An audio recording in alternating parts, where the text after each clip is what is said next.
Hey guys, welcome back with Ali today with us. We are going to talk about this amazing topic, which is how to make friends and maybe boyfriend or girlfriend. Okay, let's go. So, what would be your best tip to be able to make a friend while traveling? So, you know, when you arrive in this new country, you don't know anybody, so it's kind of sometimes you don't know how to speak the language, and most likely you have nobody around with you that you know. So what is your best tip to meet someone and really create this connection, like just make friends with someone in a new place?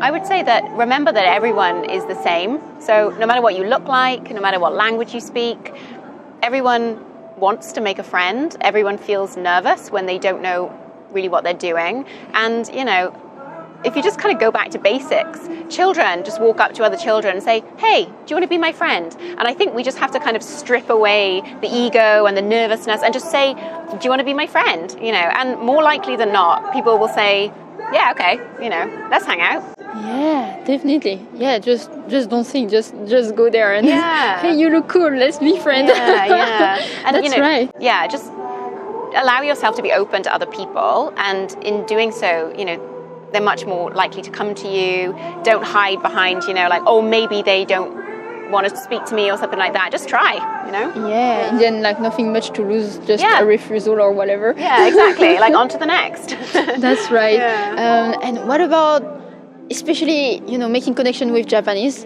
They are well known to be shy and it's hard to get their trust or something. So how was it for you, your experience with making Japanese friends? Yeah, I mean, I think that initially Japanese seem quite shy, but once you are in there, you know, once you've kind of broken that shy barrier, you can access a place like much more deeply. And I don't think Japanese tend to make fake friends.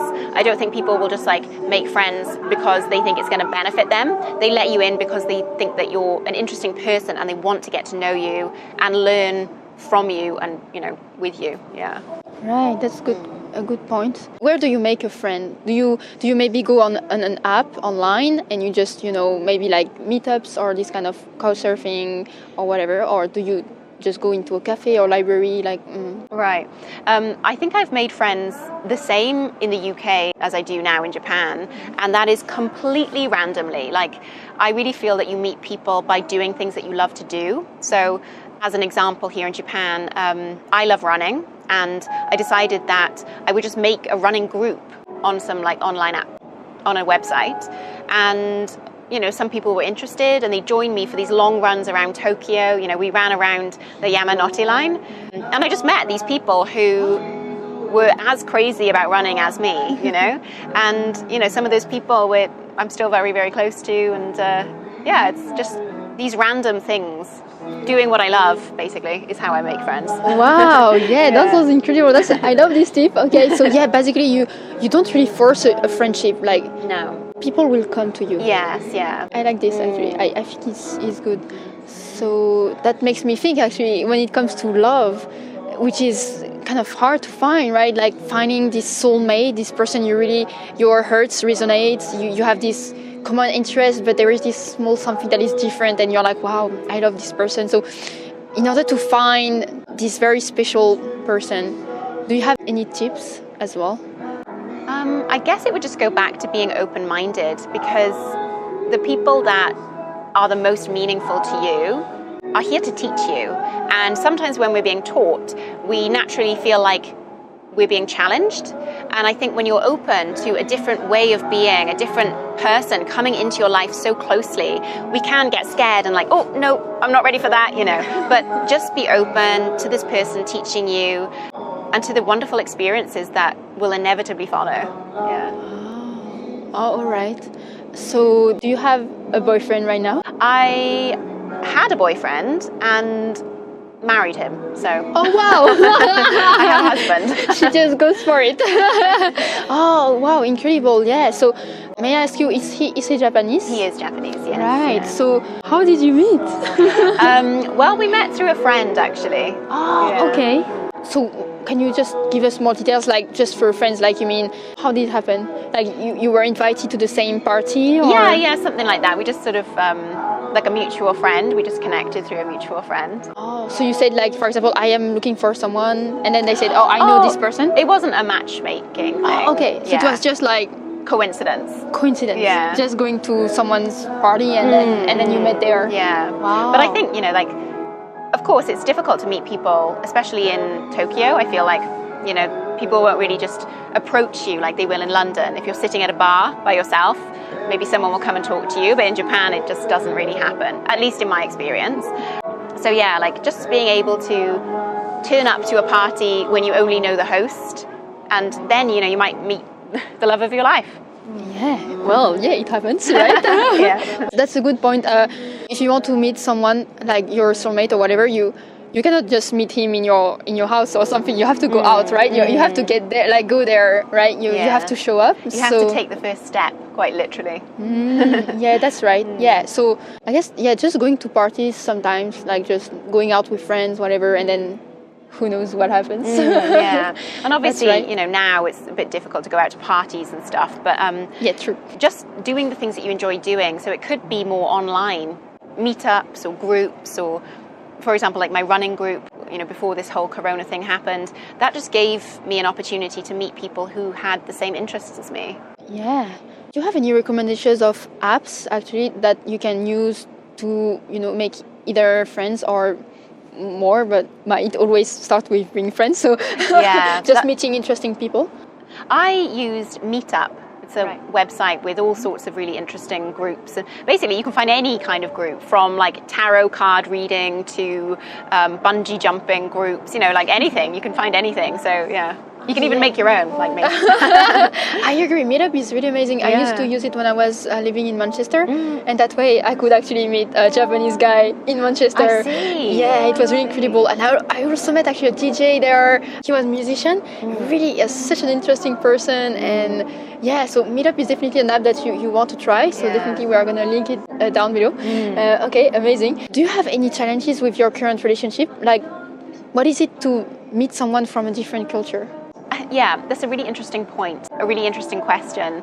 When you are in a cross-cultural relationship, you are not only two different cultures, which is often like a little bit not understanding and not seeing the world in the same way, but you're also two different people, you know? So there's kind of two factors, and I think as long as you accept that and you allow the other person to teach you and you remain sort of like flexible, I think it's a case of just both people respecting that this is another human being who is not just a different culture but also a different person. And also, like, it's like a dance, finding your comfortable position, I guess. Yeah. Right, I see. Yeah, flexibility and being open is kind of key. Yes, yeah. Oh, that sounds very interesting, actually. So I just have one more point about dating advice. I think a lot of the time we don't go for people or situations because we're scared of rejection or we're scared of failing. And we're kind of scared of someone saying, like, I just don't like you.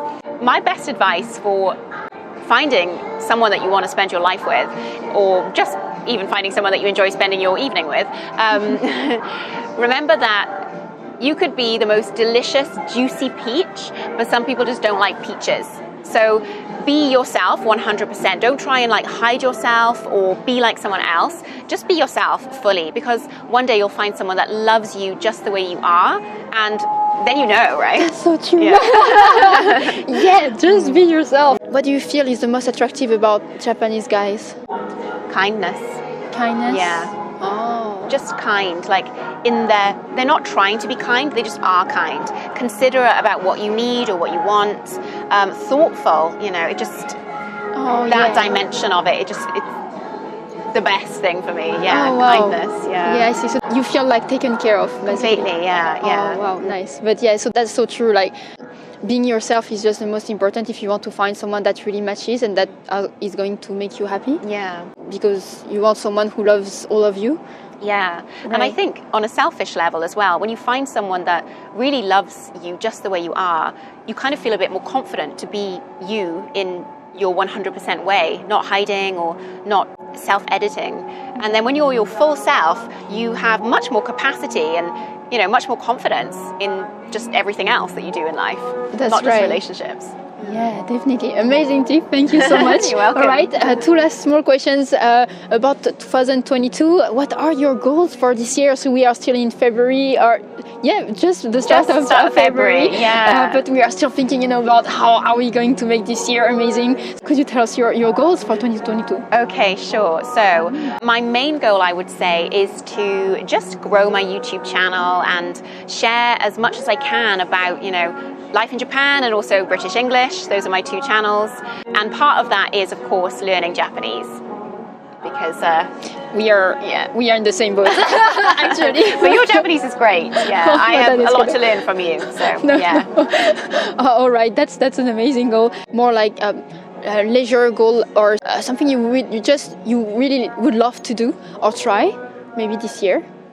I'd actually love to go back to the UK because it's been almost 3 years since I last went back, and I really miss my family. So just going back to home and seeing how the culture is there, because I think I'm going to go back to the UK and be shocked about how things are, a re-culture shock. So that will certainly be an entertaining video. Oh yeah, definitely. Let us know if you go back and your feeling and stuff. Definitely we want to know. Stay in touch on her YouTube channel for sure. Thank you. Last question is, what is your top advice to be happy in life? Be yourself, I think. Yeah, you've been given this gift to be you, and if you try to be anything other than yourself, you're just coming away from, your essence and what you are. So be yourself, Don't be afraid of rejection, don't be afraid of failing anything, just try and experiment and do what makes you happy, basically. Yeah, amazing tip. Thank you so much. You're just welcome. be yourself, love yourself the way you are. Don't try to change or to adapt to other people, like other people's demand or whatever. Yeah, I guess that's the most important, to be really fulfilled, like as you are. Yeah. Definitely. Yeah. Be true to yourself. Be true to yourself, absolutely. Amazing. Thank you so much. That was really an amazing interview. I'm so happy and I hope to see you again. Absolutely. Definitely. It will happen. Amazing. Thank you so much. Please don't forget to check her YouTube channel. Can you just introduce it once again, please? Sure. So I have two channels. One is Ali Des, and that's all about life in Japan, my adventures, my experiences, and my insight. And my second channel is for people who are interested in learning British English, and that is British English with Ali. Wow, sounds amazing. Her accent is fabulous. So if you want to improve your English, please check it out. And thank you so much for watching this video. Please comment down below about, especially the dating advices. What did you think about it? Did you find them interesting and helpful? Please let us know in the comments below. And what about your experience actually making friends with foreigners? Do you have any challenges or tips that you could give us as well? Please let us know. Thank you so much and see you next time. Bye bye. Bye.